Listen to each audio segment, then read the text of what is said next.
Hello again. How's it going? Fire Agate Mark here.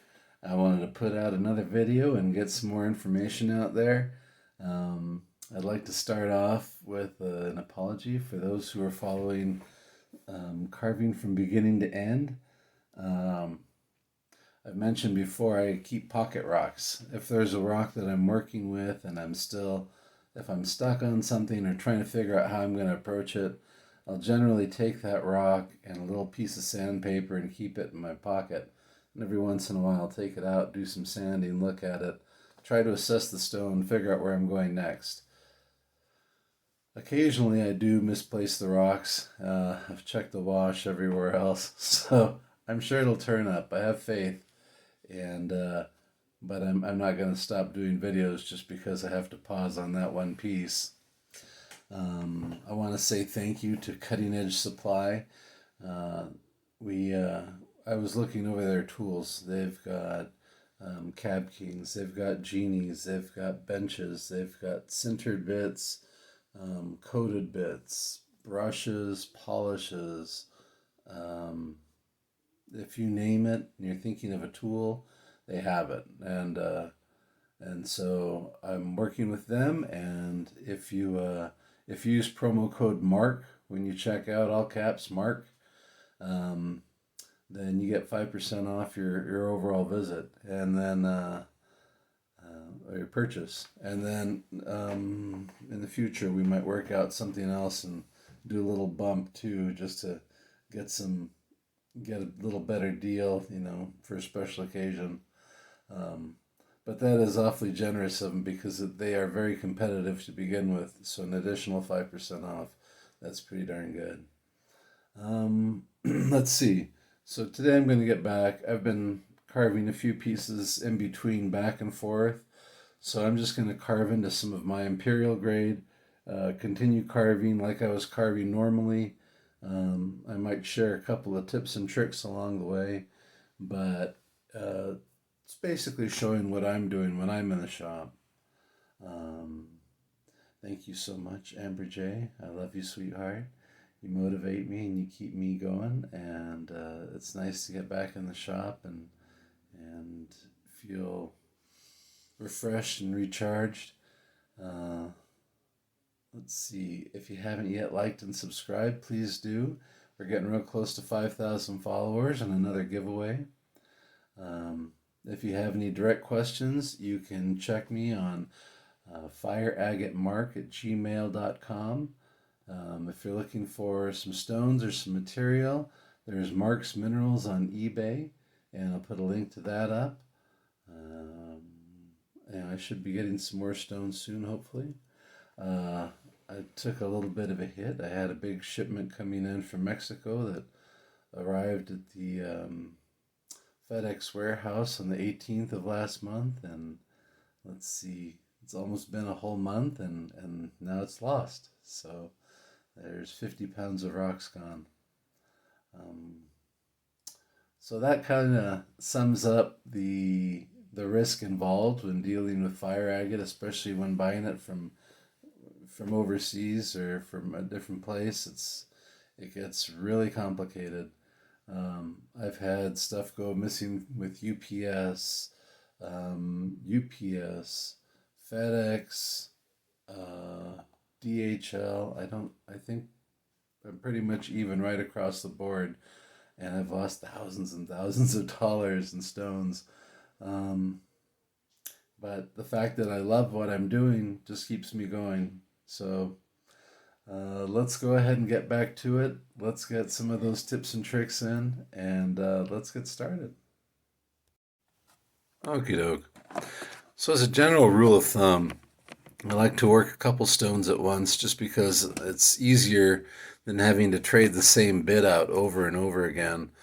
In this instance, I am using a coarse diamond impregnated tool. There's a series of wheels and bits that you can get. There's this little kit, comes in this yellow plastic box, numerous 50 different bits, and they're all 60 or 80 grit, super coarse. So this is where I'm going to come in, do all my coarse work, do all my cutting, and then gradually I'm going to fine tune. Since I'm kicking up so much rock dust, it's highly advisable that you're wearing an N95 mask or better at this point. It's highly advisable that you use some water to kind of collect the dust. If you don't have a drip system, and I've got one rigged, as you're carving, you can dip the stone every once in a while, and that'll kind of keep the stone cool.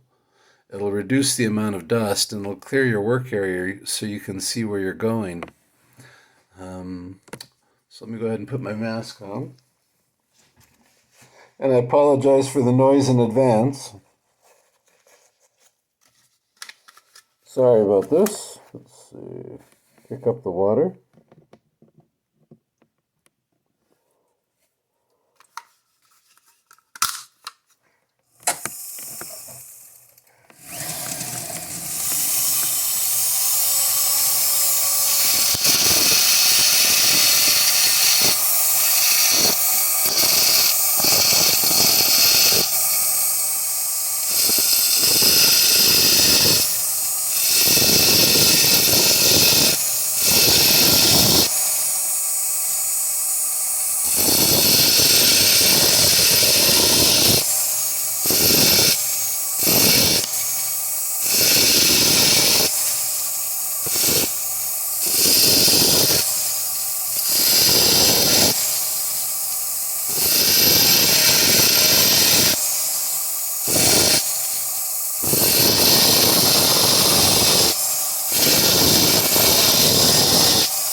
So really quick, one thing I like to do is I'm basically just doing some rough fine tuning on the stone. Let me go ahead and wipe this down. There we go. Some rough cleaning up of the edges. I don't really want to finish the bottom until the top is finished, and I know it's how it's going to sit. In some instances, if there's extra chalcedony, you can leave that on to create a nice flat bottom so that it sits properly into jewelry. Or if there's some other host rock that's solid all the way through, you can do that. Let's see, this is still kind of a void.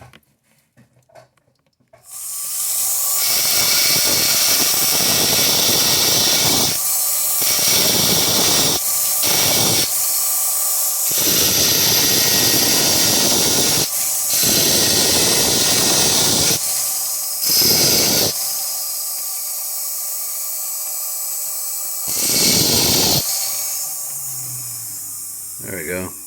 So at first it's just rapid reduction. I'm just reducing the useless material. It makes it easier to come in from different angles and still work the stone. Reduction, then refining, and finishing. That's kind of where you're going. But once I get that, I can move on to the next bit. But like I said, I'm going to do a couple. This one's been kicking around for a while. I'm still not sure what I want to do with it, so I'm still going to figure out how I'm going to finish that one.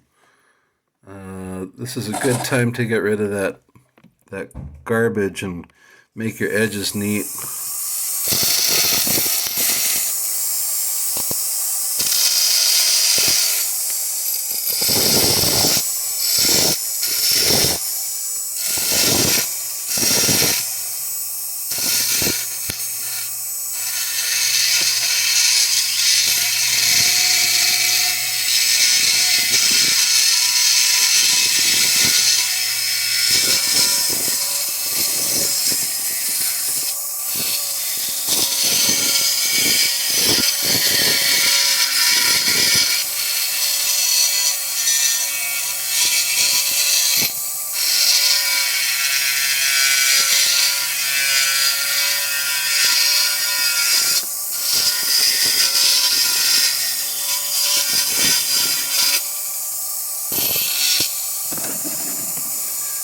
So you can just douse the stone or dip it.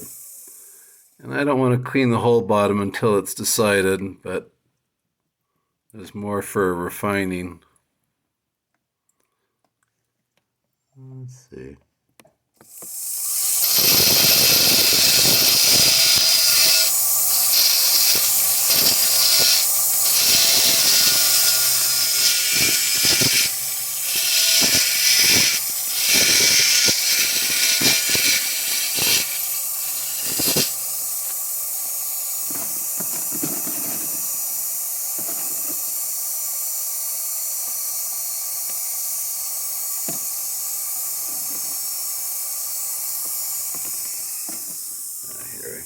Got cloudy again. I like to keep a little sponge because my camera is resting on a piece of plexiglass. I do that so that you can have a clear view of what I'm doing. Also, it keeps rocks from flying up into my face, and it keeps rocks from flying across the room, so serves a couple different purposes. Let's see, what am I going to do next? This one should be fun. These are when they're stacked like this and they're a little bubble, when they're those individual bubbles, you can cut a cross section down, cut through multiple layers, and get that eyeball effect, which is nice. Just clear off my wheel, get some of that mud out. When I'm carving here and reducing material, I might get up to 7,000 or 8,000 RPM. But I'm still using real gentle pressure. I'm not using more than, well, say 2 ounces of pressure at the most, because it'll rip through material quickly and you don't want to destroy your stone.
So when do I know when to stop? Well, there's a clear void over here, and that's obviously an indicator to stop. But over here, as soon as it starts to brighten up, or I can start to see those little bubbles, I'm going to stop using this coarse tool and then set that aside, and then it's all refining work from there. Let's see. Slow the water down.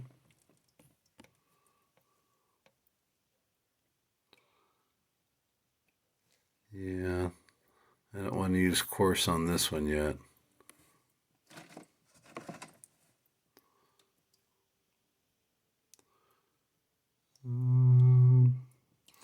This one I think I might actually use a Cab King set of wheels to finish and see how it finishes off instead of contour carving, because this is the reverse of the bubbles, and I want to save the saginite. These saginetic sprays are really beautiful and pretty desirable when you see a nice colorful one. Let's see. Still a bunch of junk on the bottom and sides. Let's see, there's a little on the top.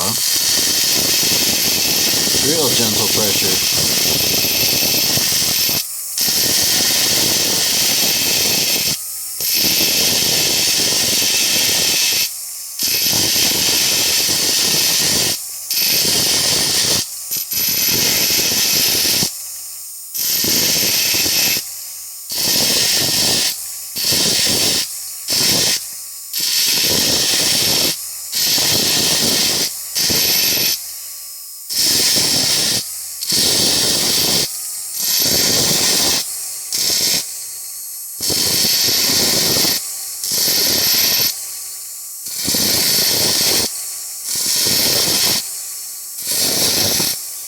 With the light pressure and the slow speeds, some of the rock, when you hit it just right, it's almost like it pressure flakes off, like flint napping an obsidian blade.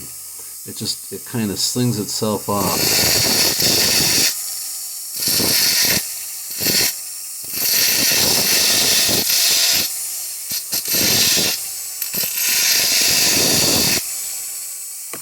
So I guess these stones I'm going to continue doing the same way with the video. I'm just going to show you how I'm using each tool and then work down through a bunch of stones at once. So you see how I'm using them on different shapes or how I might approach a stone.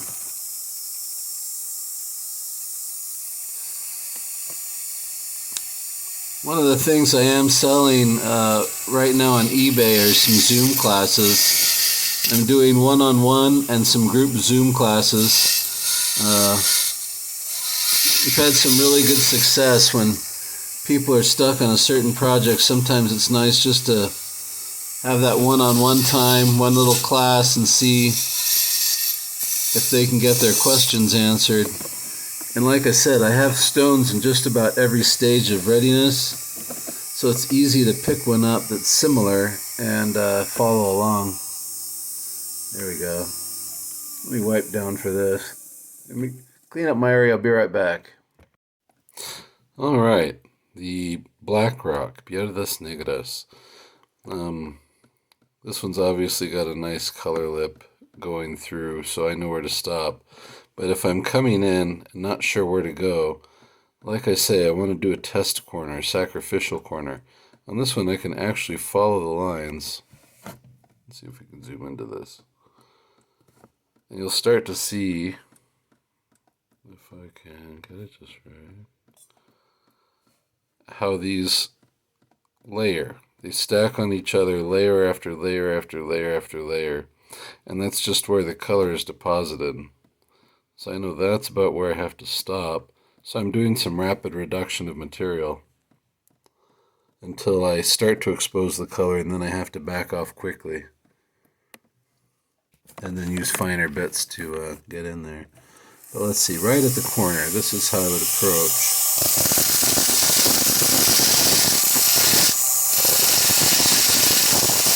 Super gentle, 1/2 ounce to 1 ounce of pressure. Let your tool do the work for you.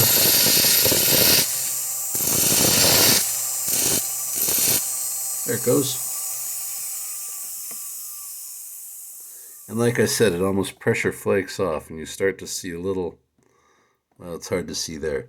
But let's see if I can clean this up with the other bit. 1 second.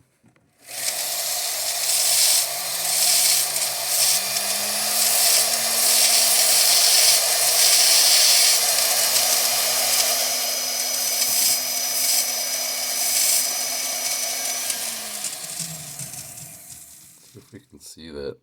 That's just the first layer, that little breakthrough. You can start to see the tiniest flash of color. But essentially that's where I got to start.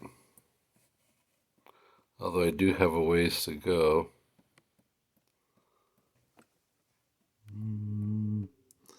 Let's take it down one more layer. Let's try to make it more uniform across the top, so here, let me zoom out.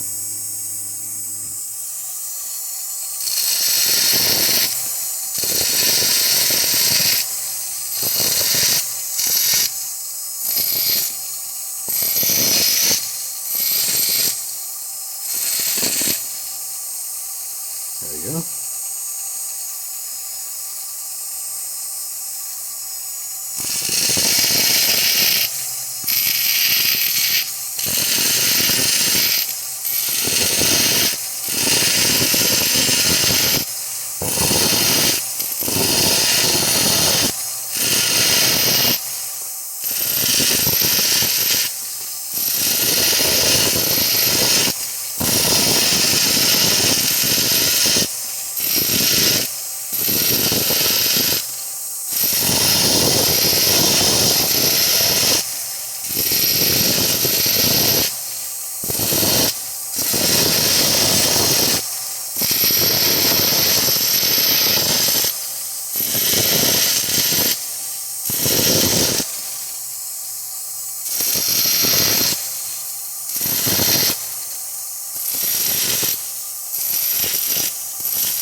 we go. You can kind of see how that starts to open up. It goes from the black to these bubbles, and then they start. And I still have a ways to go before I get down to the next one, but once I open up this initial set of bubbles, then I'm done with the course. So I've got a few more spots where I'm kind of getting into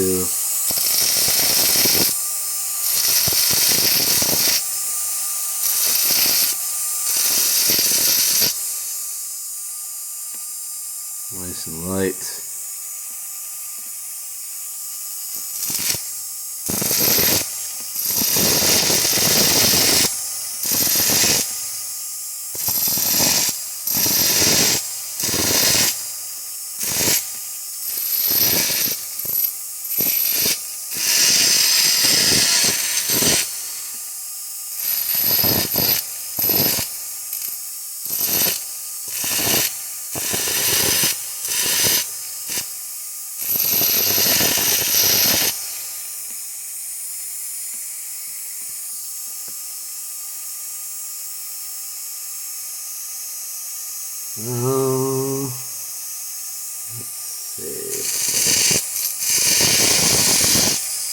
Keep rotating your stone, keep checking from different angles, use different lighting.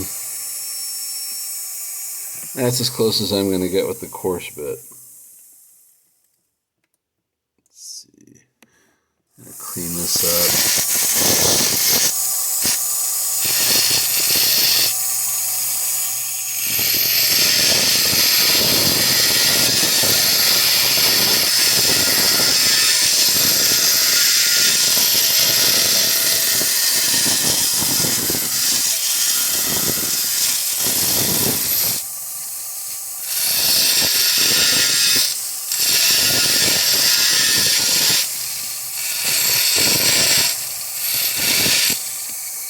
So I make it a little bit easier to hold, a little bit more workable.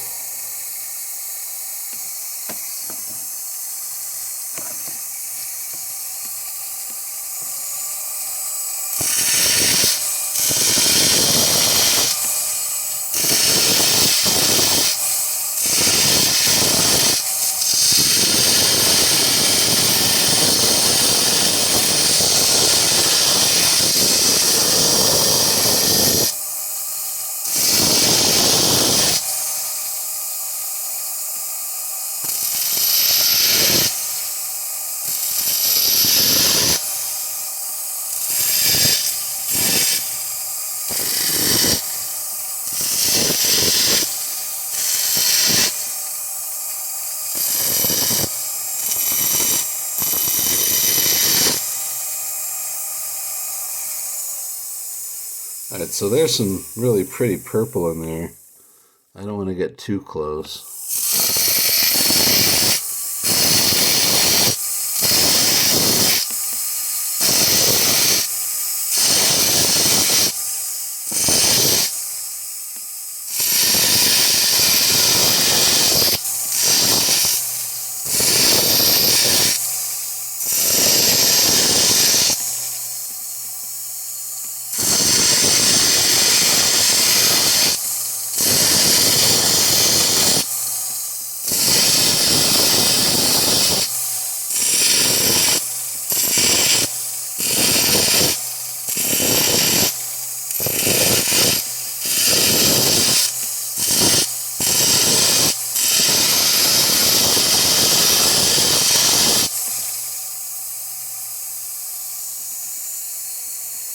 Alright, it's about as close as I'm going to get with the course.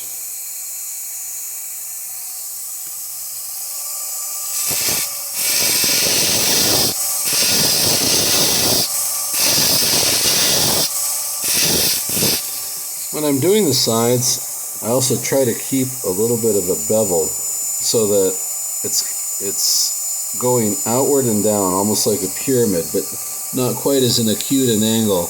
And that's so if it gets set into jewelry, it's easy for them to set the silver over it or the gold.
although this black rock is one of the most difficult for carving into, just because you have to follow carefully the lines of color, and sometimes you're just following, see this white, this common opal layer that separates the black rock from the color where it starts, and so you have to carefully, slowly come into that, because there's this really dynamic purple in there I don't want to blow through. So just nice, slow, steady, even, careful, err in favor of the color, and I start to see it barely coming through here. It's going to be hard for you to see in the camera, but I'm using magnifying visors right now, which I suggest you use when you're carving, especially up close and personal.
It's just as soon as there seems to be a change in the tone from that dark black to almost a gray where the color's popping through, that's where you want to stop.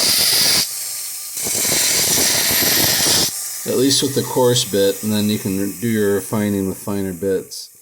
So I've gone through all those really quickly with my coarse bits, and that's where I'm going to go ahead and stop for today. But this will just be a series. I'm going to go ahead and come through, do a bunch of stones at once, and that way you can kind of see where they are in different stages at different progress. Thank you so much, everyone who's liked and subscribed. If you haven't, again, please do so. Click the notifications bar so you see upcoming videos when they're released. Contact me if you have any questions, or if you want to set up a Zoom class, something like that. Please feel free to share, and I look forward to talking to you again soon. Take care, and I'll talk to you soon.